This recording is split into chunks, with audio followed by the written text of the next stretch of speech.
Welcome to Civilspedia Current Affairs Digital Library. So today we are going to see 4 topics, that is the Living Planet Report, International Solar Alliance and CARA, which is based on Prelims perspective, and about Reserve Bank of India, its functions, objectives and present crisis based on NAI's perspective. So today we'll start with the Living Planet Report 2018. So what is this planet report is all about? So this is a biannual report published by World Wildlife Fund for Nature. Okay? So this report is prepared by a group of 59 scientists regarding the planet Earth.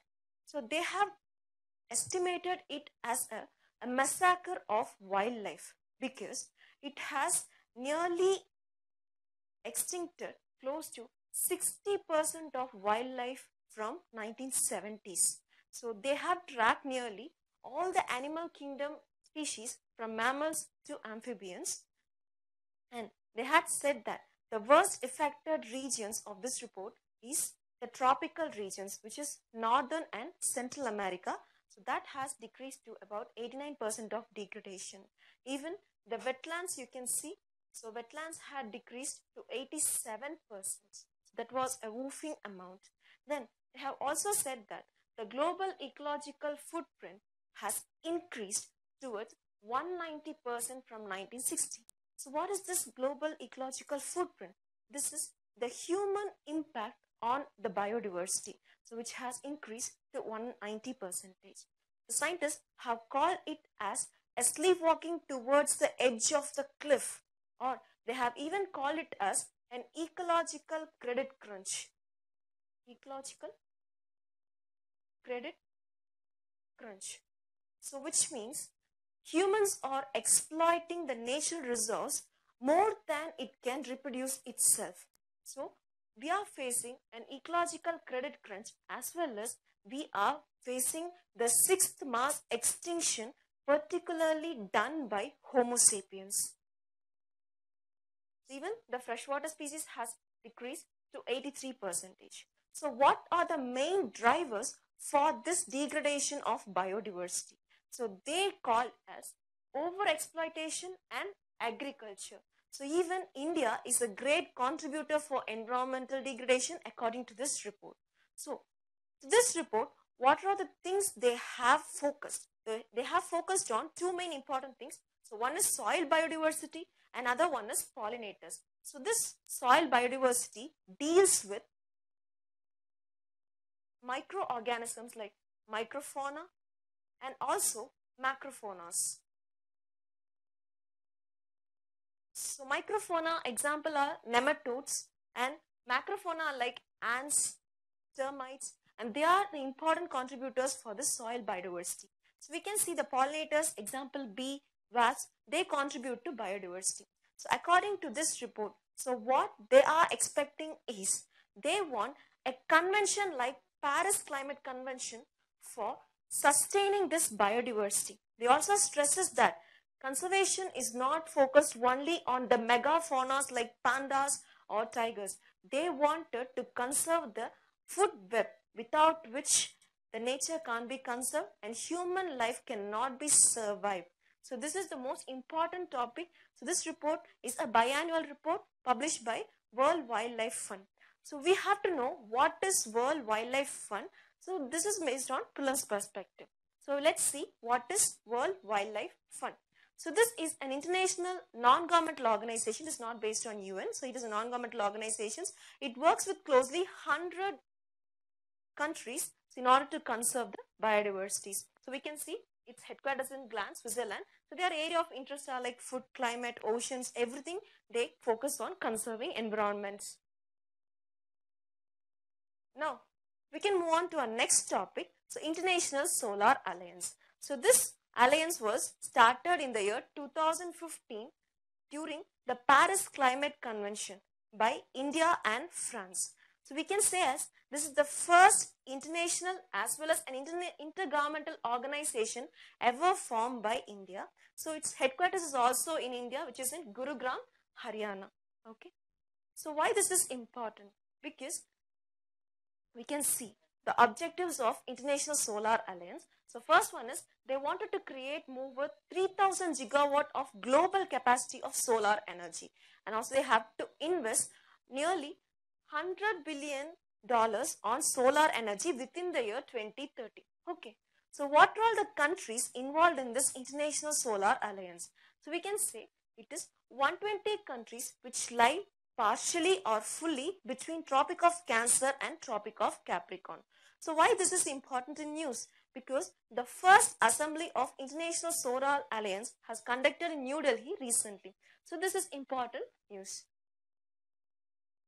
So what are all the ongoing programs done by International Solar Alliance? So we can say everything is based on solar energies. So one is mini grids of solar energies and affordable finance at the scale, like preparing solar energy, investing in solar energies, and then scaling solar appliances for agriculture. So agriculture is a huge consumer of electricity. So we have to produce so much of solar appliances for agriculture, and then rooftop, solar rooftop. This is of prime importance. So see, these are the 4 ongoing programs done by International Solar Alliance. So recently, Myanmar has agreed the agreement of International Solar Alliance. So with this, Myanmar is the 68th country to agree to this framework. So this is an important news. So based on prelims perspective. Next, Central Adaptation Resource Authority, CARA. So what is this CARA is all about? So CARA is a statutory body formed under Juvenile Justice Act.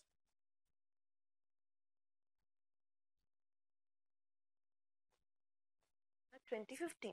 So it works under the Ministry of Women and Child Development, and it is a nodal agency for in-country as well as inter-country adoption of children. Okay. So what they do?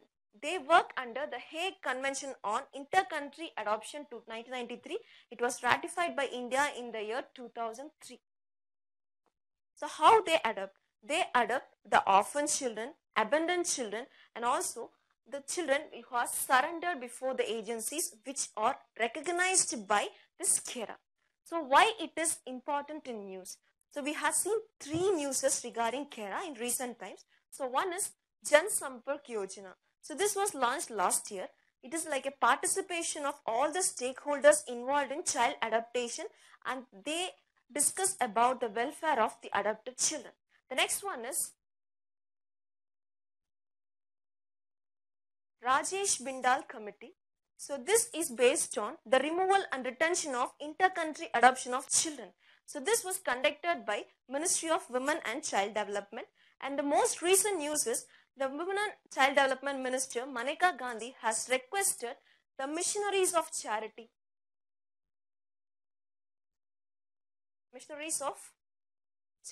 founded by Mother Teresa to join into CARA. So these are the important news based on CARA these times. So we can expect prelims questions from all these things. Now we can move on to our main topic, Reserve Bank of India. So we all know that Reserve Bank of India was formed in 1935 based on Banking Regulation Act.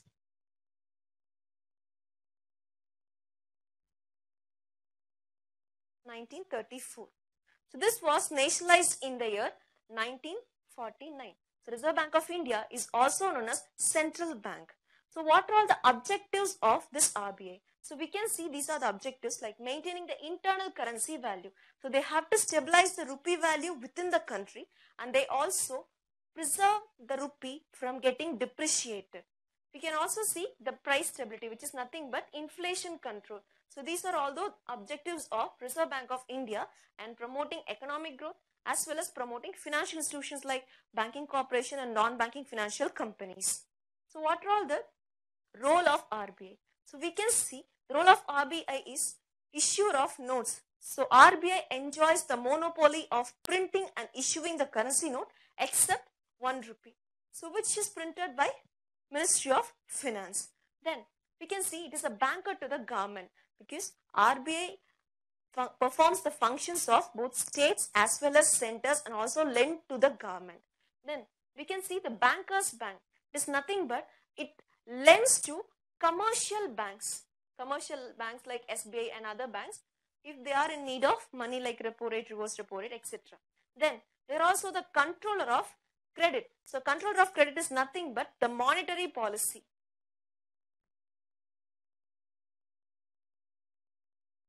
Monetary policy, which is inflation control of RBI. Then we can see custodian of foreign exchange reserves. So India has nearly 400 billion of foreign exchange reserves in order to face the unstable conditions. And also they have the role of other developmental functions like supervisions, moral suasions, everything regarding the role of RBI. So now we move on to the crisis faced by RBI these times. So what are the present crisis faced by RBI? So first point is the fall in rupee against US dollar. So this is due to the demand of US dollar worldwide. So this is due to demand of US dollar worldwide, as well as there is a high outflow of foreign exchanges from India. So many exporters or investors are going away from India. So this is also a reason for fall in rupee value. Next, mounting non-performing assets. We have seen a long time, like bankings are performing to very less amount, and there is a mounting non-performing assets. Then liquidity crisis in non-banking financial companies. So liquidity crisis is nothing but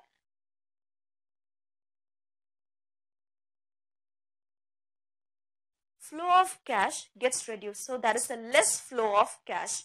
So this is faced by non-banking financial companies, and the most recent point is autonomy issue and section 7 of RBI Act. So these are interlinked.